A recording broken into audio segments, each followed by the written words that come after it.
hello everyone. Thank you for coming today. So it's my pleasure to introduce today Aaron Berk. So Aaron Aaron did his PhD at UBC, and your topics of research were compressed sensing, convex optimization, and machine learning. You are now a CRM applied math postdoc under supervision of Simone Bugia-Paglia and Tim Hoheisel. And you're going to talk to us about LASSO parameter sensitivity. So you may start whenever you're starting. Thank you again. And for people in the chat, as always, I'll be monitoring the chat. So you may unmute yourself if you have any questions, or just write it in the chat and I'll read it to Aaron. Thank you. All right. Thank you very much for the introduction, Damien. Yeah, thank you to all of the organizers for inviting me here today. So yeah, I'm going to give a talk on LASSO parameter sensitivity, which was the focus of my PhD thesis. And so that was PhD work with Yaniv Flan and Özgür Yilmaz at UBC.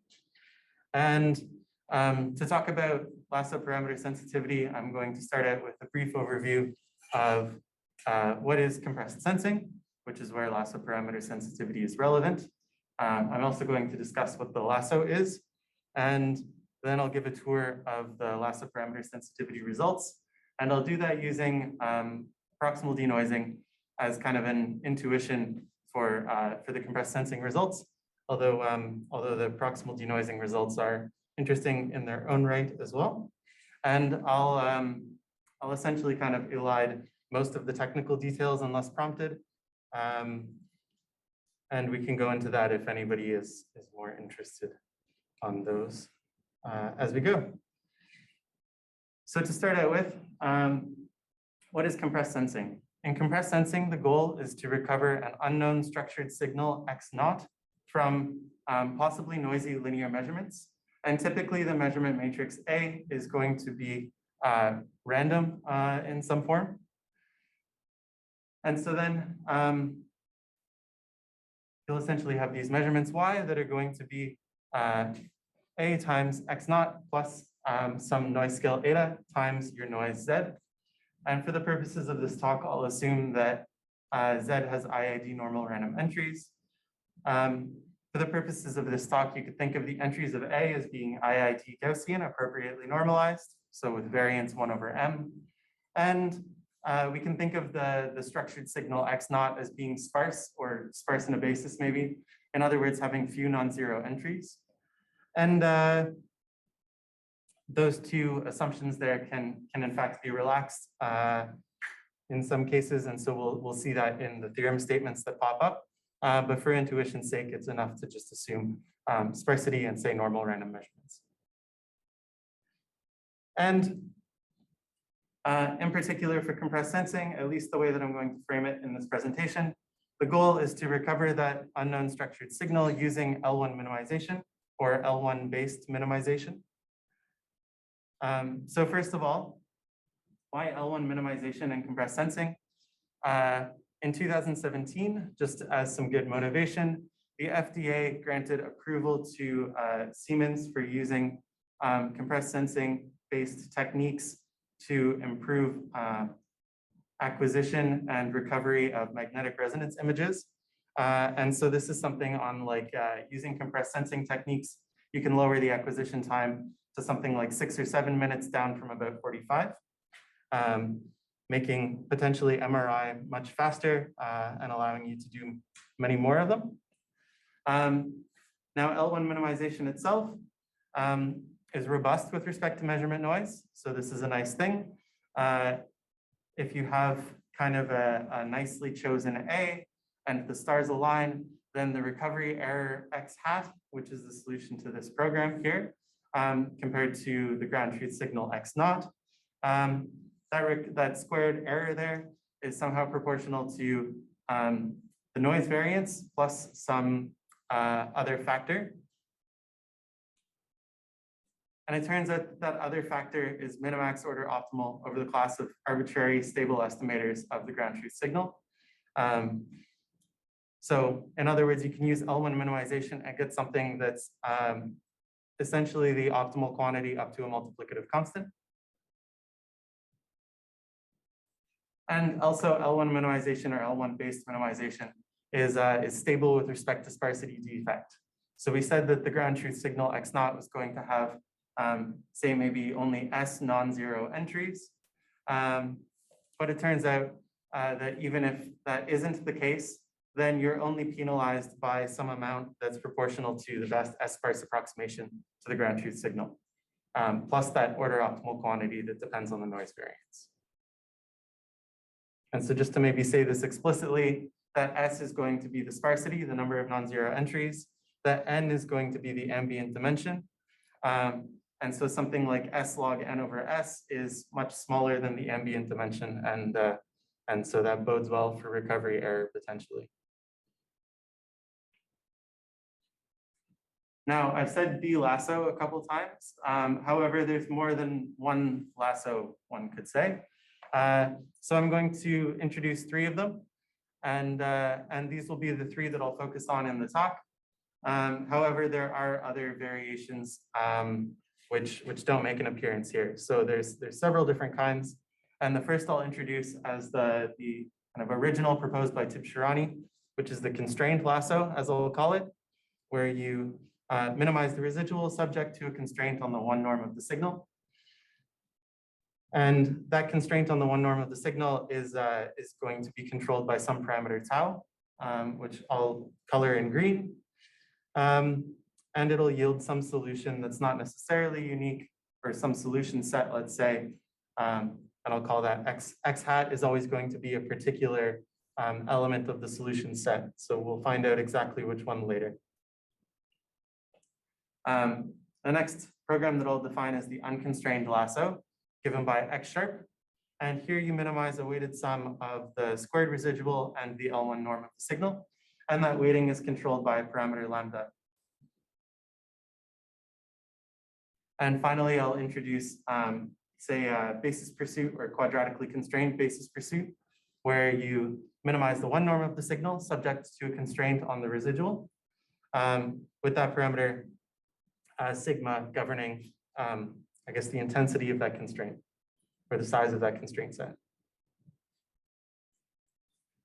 Now, I've introduced three programs, but it turns out that suppose you fix some lambda and your A, your measurement matrix, and your measurements Y, and you generate your X sharp that solves the unconstrained program. And it turns out you can define parameters tau and sigma, as you see on the slides, so that X sharp is also a solution to the other two programs. So there's this equivalence between the three programs where if you have a parameter, there's a way to have the solution to that program be a solution for the other two. And so maybe this raises the question, why even bother to disambiguate between the three programs? In the sense they're all equivalent. We know that there's maybe some parameter choice out there that'll get you what is essentially order optimal recovery.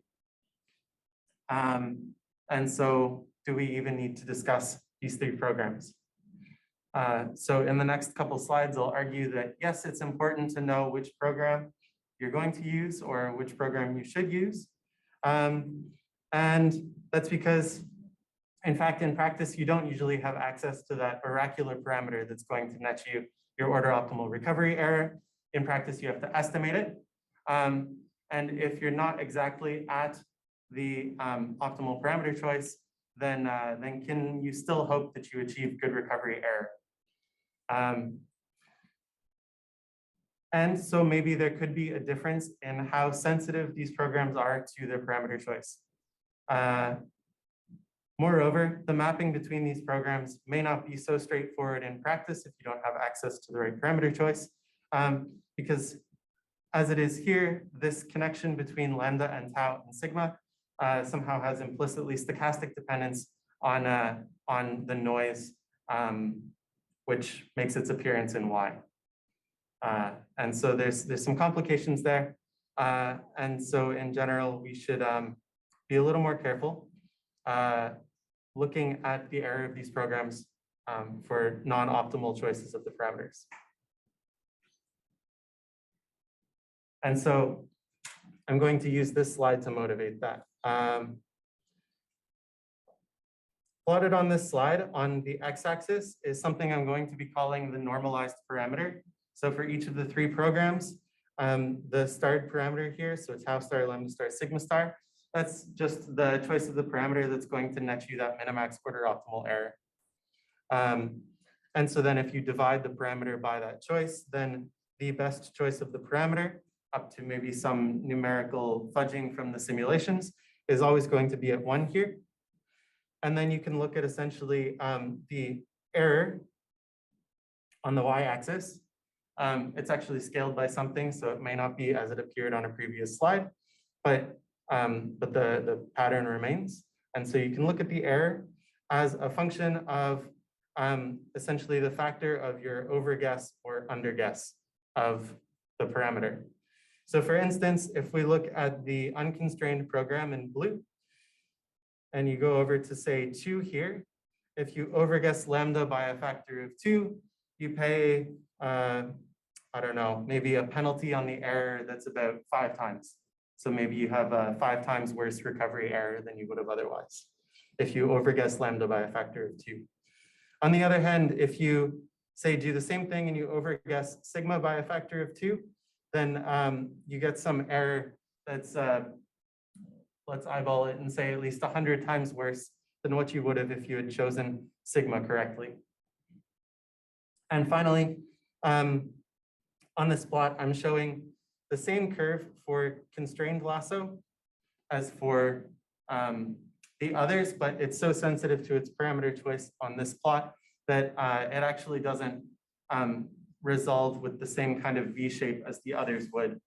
And so, in other words, there's something about the setup of this problem that makes the constrained lasso extremely sensitive to its parameter choice.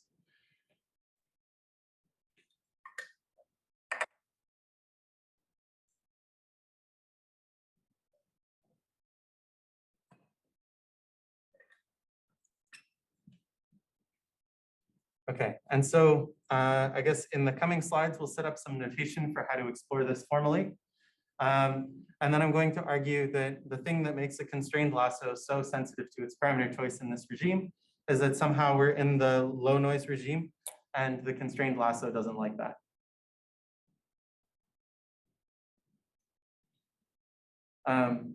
So first, let's define the noise normalized risks. This was the quantity that was approximated on the last slide rather than whatever error you might have been expecting. So really here, we have the expected squared error for each of the three programs, and it's normalized by the noise variance.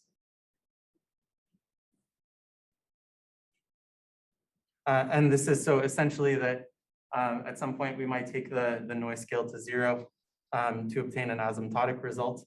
And then that way we can kind of look at the risk proportionally as the noise scale goes to 0. And we'll compare each of these expected squared errors to an optimally tuned worst case risk for the constrained lasso.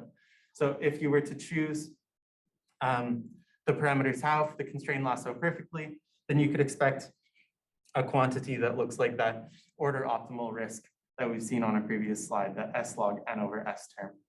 And so essentially, if these three risks look something like S log n over S, then even when the parameter isn't chosen exactly correctly, then everything is great. Otherwise, say if the ratio of one of those three to this benchmark risk is large, then the program is going to be sensitive to its parameter choice. And for the coming slides, we'll also look at this simplified setting of proximal denoising, where essentially the measurement matrix is just going to be the identity. This means that X and Y lie in the same space, so I can draw some graphics on the slides and give some better intuition. So first up, constrained proximal denoising. So minimize the residual subject to a constraint on the 1 norm. And there's going to be 3 situations to consider. And here we're still going to argue that that constrained proximal denoising is sensitive to its parameter choice in the low noise regime.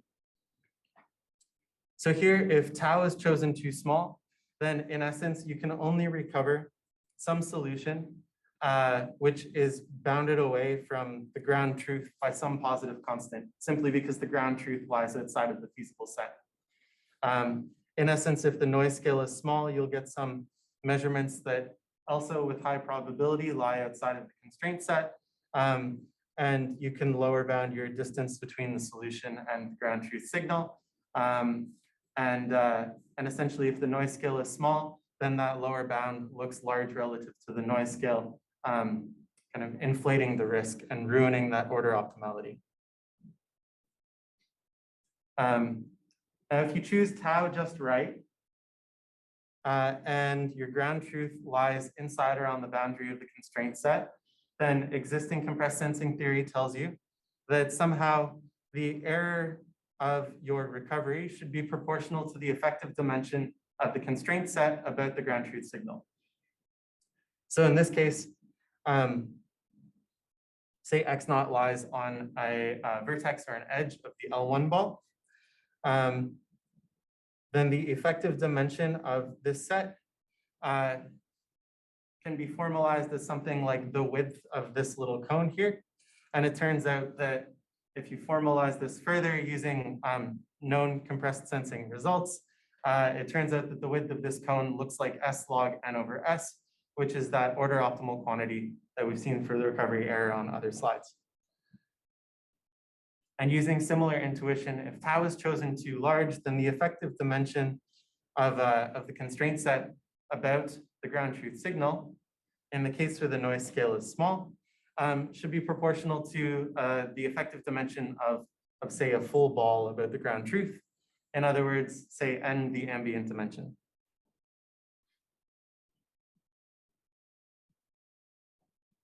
Okay, so you can go ahead and prove all of this and then staple those three components together. And you can show that in the limiting low noise regime here, the noise normalized expected squared error for the constrained proximal denoising program has this phase transition in the limiting low noise regime as eta tends to 0. So in other words, if tau is too small, you get something that just blows up. That's the case when there's a positive distance bounding the constraint set to the ground truth. You get something order optimal, and then you get something proportional to the ambient dimension. Do something huge, something order optimal, and then something big again. And the numerics support that even for, say, a noise scale that's 10 to the negative 3, so quite small, but far from 0 in the grand scheme, you still observe this kind of phase transition where you have something blowing up on the left, you have something that converges towards the dimension on the right, and you get this order optimal quantity in the center. Okay, so this theory can be extended to the compressed sensing setting as well with some additional assumptions. So here A is allowed to be a particular kind of matrix. So IID normal random works for this, but also A can be anything with independent isotropic K subgaussian rows. And for this result, X naught is going to be an exactly S sparse vector whose one norm is given by tau star. And tau is going to be anything that's not tau star. We'll also define if X hat is not unique, then we'll just choose the X hat that has the worst error. So the worst L2 error out of the possible solution set. Okay, so under those assumptions, you can show that almost surely on the realization A and Z, the noise normalized squared error of X hat to X naught converges to infinity as eta tends to 0.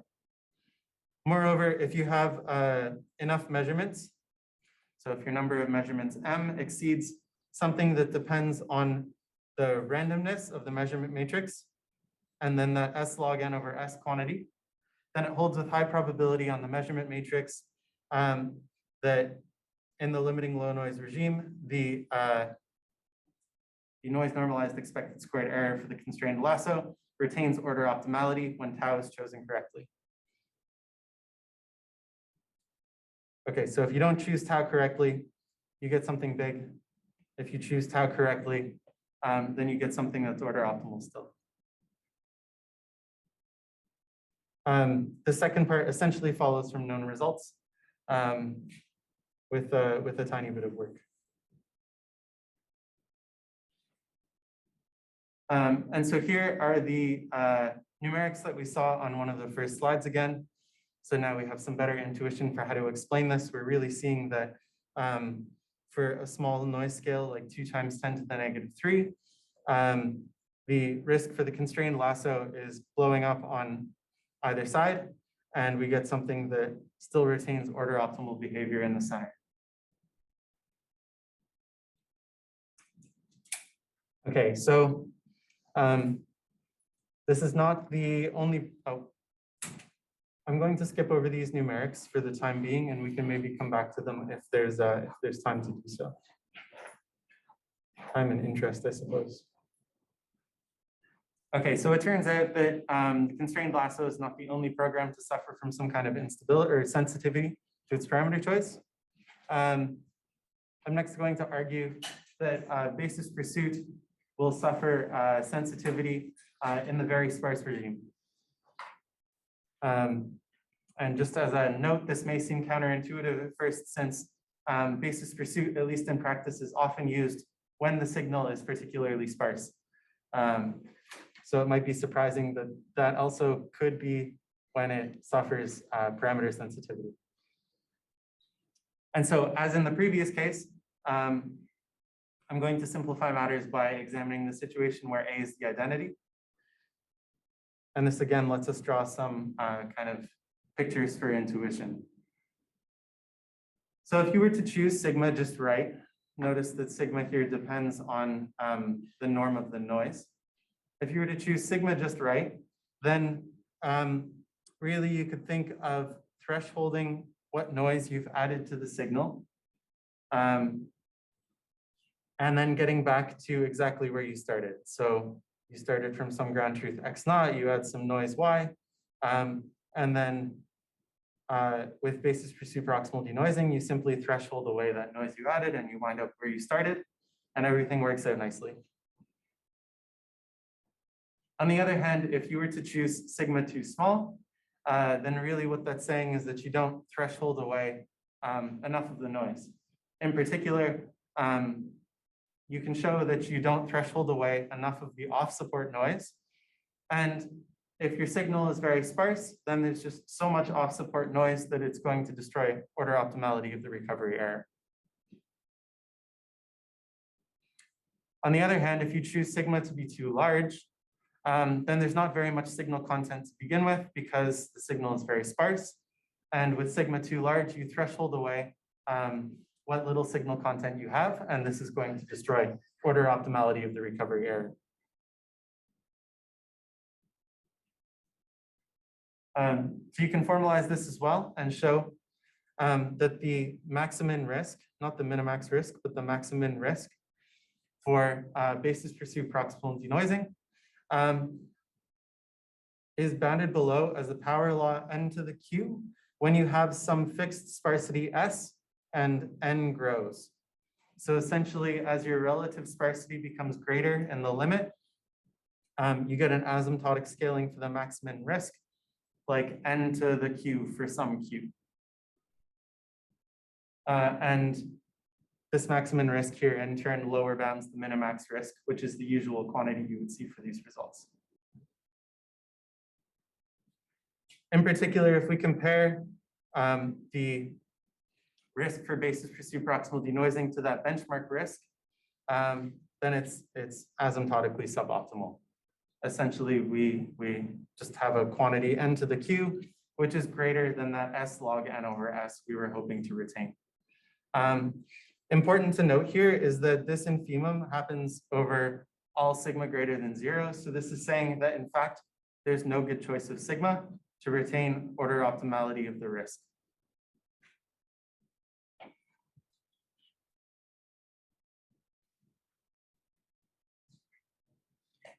Okay, so we can make some numerics and examine what happens in practice. So here, the sparsity is 1 and the ambient dimension is 1,000,000. So the relative sparsity is quite large. we can see a parameter sensitivity pattern that kind of happens as we've seen on previous slides. But I think the most interesting thing to note here is that despite my best numerical efforts,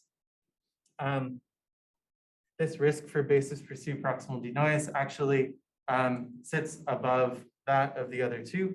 And I believe that this is essentially as suggested by the theory. So in other words, you don't have order optimality of basis for subproximal denoise here.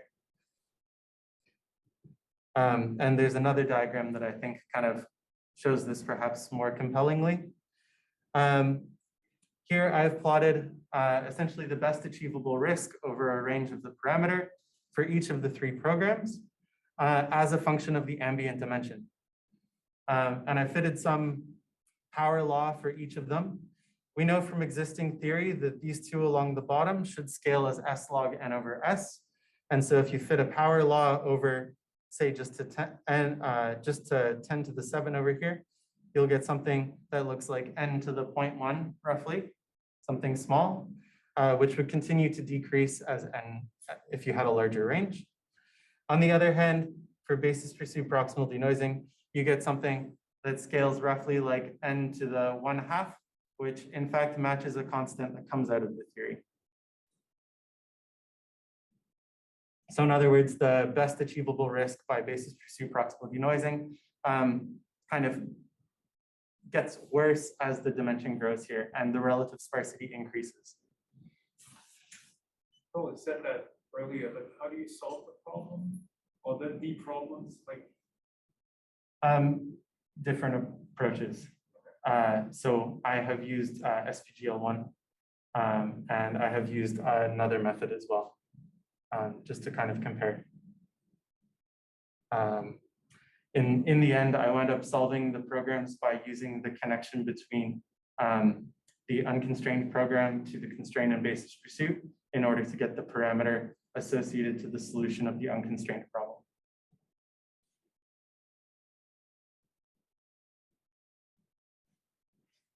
Okay, so the theory for basis for subproximal denoising can also be extended to the compressed sensing setting as well.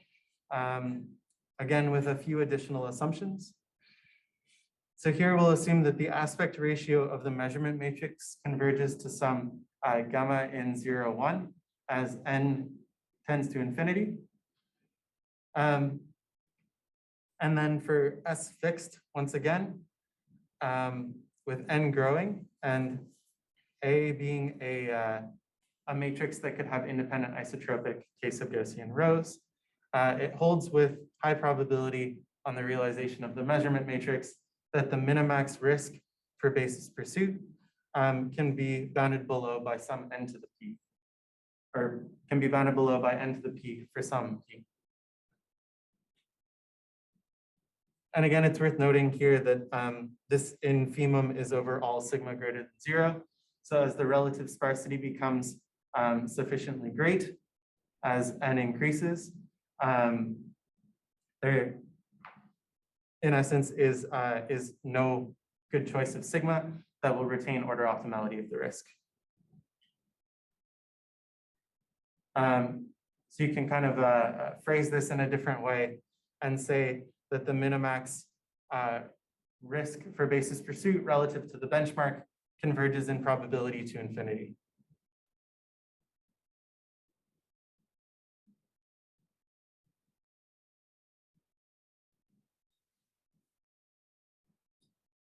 So we can look at some numerics here and maybe just make a couple of summarizing observations.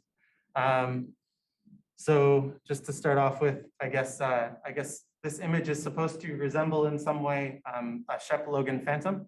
So normally the Shepp-Logan phantom is made with ovals.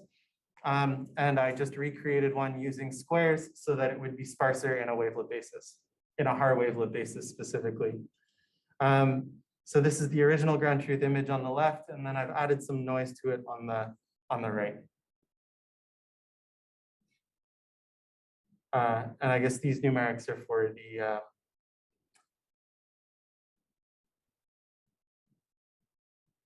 This image, I suppose, is for the basis pursuit proximal denoising setting, but the numerics I'm showing are going to be for the basis pursuit setting.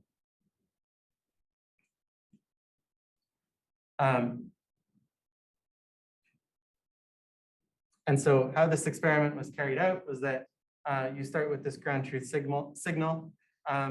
You're going to use the wavelet coefficients of that signal as your ground truth, apply some measurement matrix to that and add noise, and then attempt to recover the wavelet coefficients, and then map back into the image domain and measure your recovery error there. So you can do that for this single image. And you can see that there's a sparsity of 416 and an ambient dimension of about 6,000. So the image is quite sparse in a wavelet basis. And you can see the parameter sensitivity of basis pursuit relative to the other two programs here. An interesting thing to note is that because you're using a single realization of the image, you're not measuring the risk, but a particular instance for the noise and for the measurement matrix. You can find a parameter choice so that all three of those do agree at the best choice of the normalized parameter. Okay, so that's something that's previously known, and this is supposed to, I guess this takes us back to that program equivalence that we saw earlier on in the presentation. So there's a critical difference here between a single realization of the problem instance and then looking at order optimality of the risk and parameter sensitivity of that. Still though, numerically, we do see parameter sensitivity for the single realization, at least if the parameter is chosen suboptimal.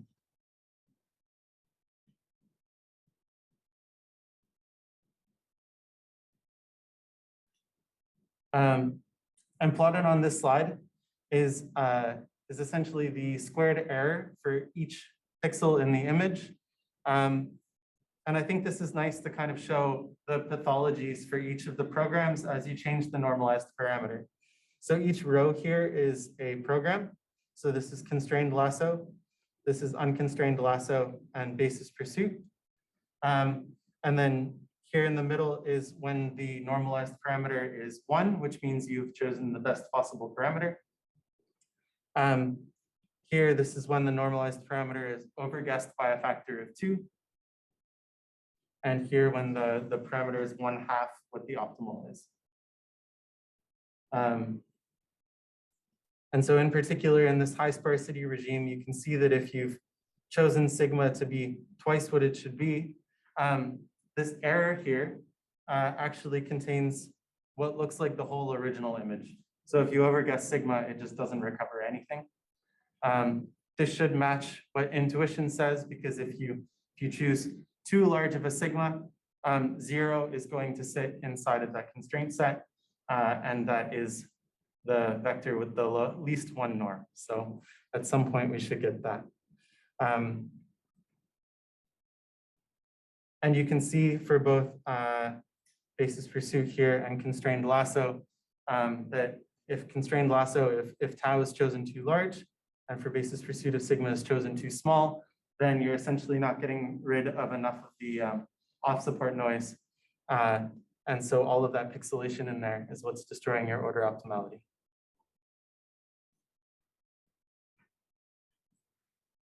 So I'll just end with a couple of take-home messages to try and summarize some of what's come in the previous slides. Generally, the unconstrained lasso is a safe choice to choose for a program with respect to parameter sensitivity. So it's known, for instance, that if you overguess lambda, then you'll pay no more than a quadratic penalty in the misguess. So you'll pay some penalty like lambda over lambda squared, lambda over lambda star squared. And so this is to say that even though lambda is not a natural parameter, there's no real good interpretation for it. It's still safe to use if lambda is sufficiently large. The numerics in the theory would suggest to avoid using basis pursuit for very sparse signals, especially in high dimensional settings. unless you're able to tune sigma to achieve that order optimal parameter choice. And empirically, we observed from the numerics that the constrained lasso seems to be most stable in regimes where noise is so large that good recovery is probably unlikely anyways. So in other words, if you're looking for constrained lasso not to be sensitive to its parameter choice, you might be in a situation where you can't expect a good signal to noise ratio. Certainly constrained lasso is useful if tau is known exactly, then you're guaranteed to retain that order optimal recovery behavior.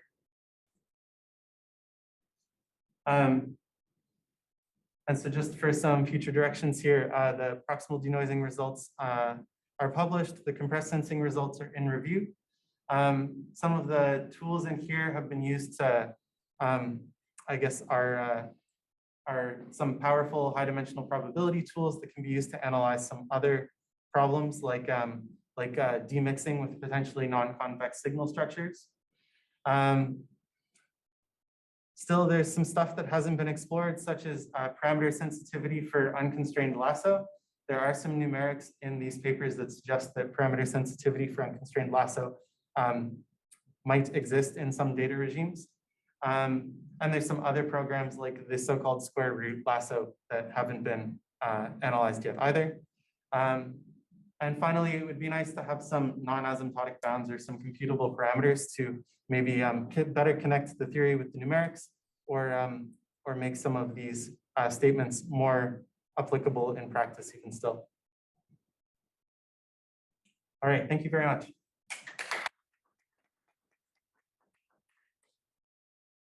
Okay, so I think we have some room for questions. So please feel free to unmute yourself if you have any questions. Write them in the chat.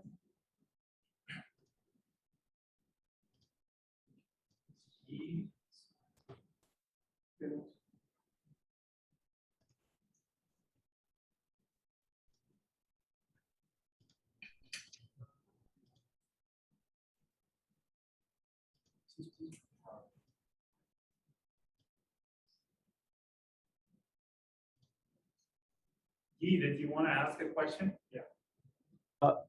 Oh, Tim. Oh, no, that was a applause. Sorry.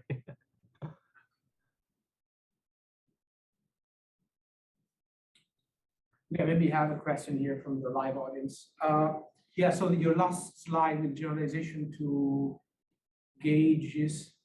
So now I cannot remember exactly how much this extends at once. So like this would mean like even weighted L1, total variation, stuff like that. This would encompass all this? Yeah, exactly, Okay. yeah.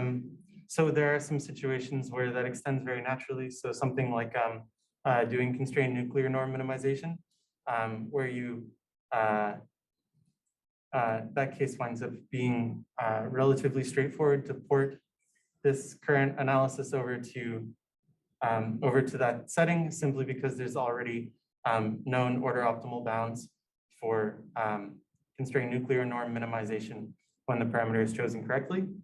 And so in that setting, you can essentially show that the same kind of parameter sensitivity exists for constrained nuclear norm minimization. And so there might be other settings where you can make similar statements. Yeah, something like total variation, I believe that should also port over. And let's say also, I mean, so like matrix completion would be able to fall that under that umbrella, or? Yeah, so constrained nuclear norm minimization Okay, would be yeah, okay. one way to do matrix completion. Okay. Yeah. At some point, I think you skipped some numerics. Maybe you want to say a word about Yeah, for sure. this part.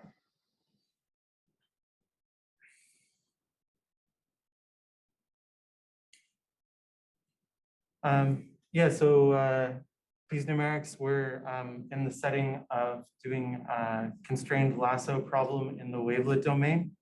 in the low noise regime.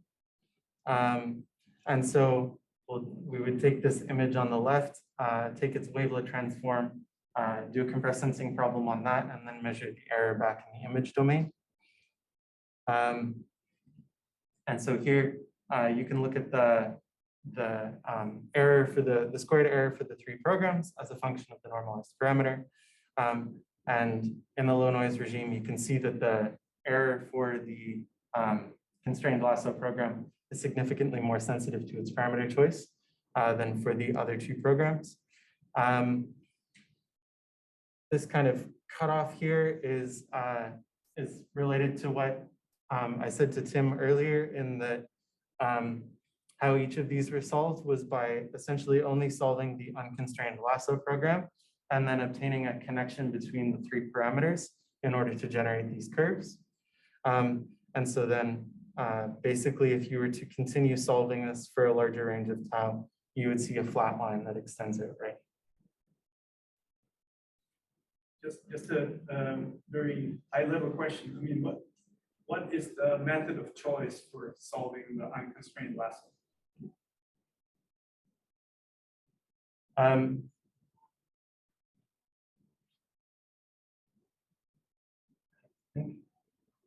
I used sci-fi to solve the unconstrained lasso.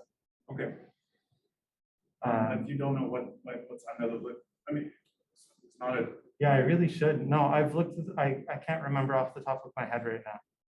Yeah, that's Because all the books present sample, but I was just thinking. I mean, maybe I should know that, but why? I mean, why would you use sample plot when you could just use like Fista?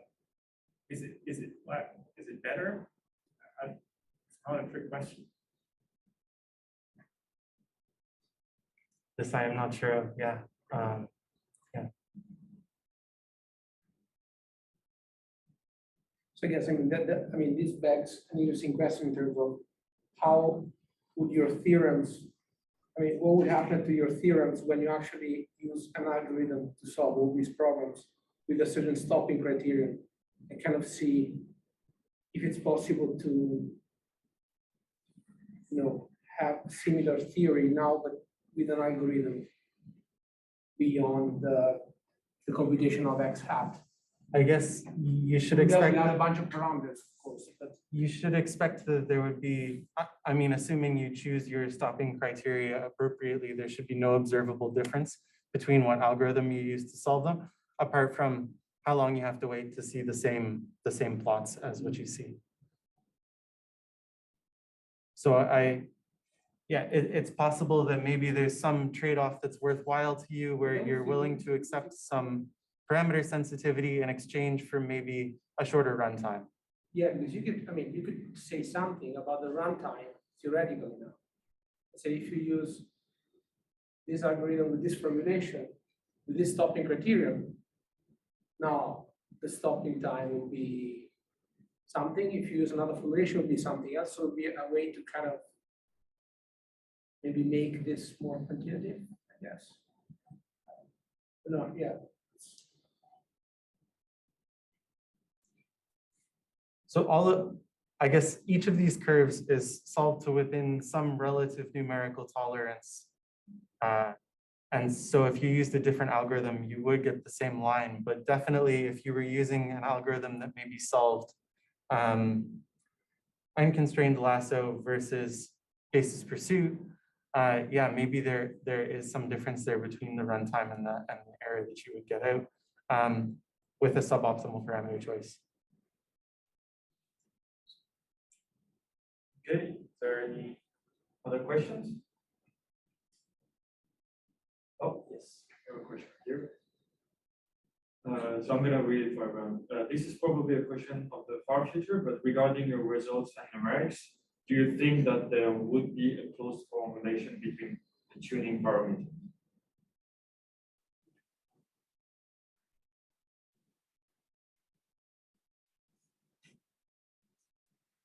I mean, So like a close form between sigma, tau, and lambda. there are order optimal choices for each of those three parameters. in some data regimes. So you know that typically lambda is going to look something like the noise scale times root log n asymptotically. And you can say similar things about tau and sigma, so they connect that way. But for a particular problem instance, I don't see a way to obtain like a connection between them that would be useful numerically, say.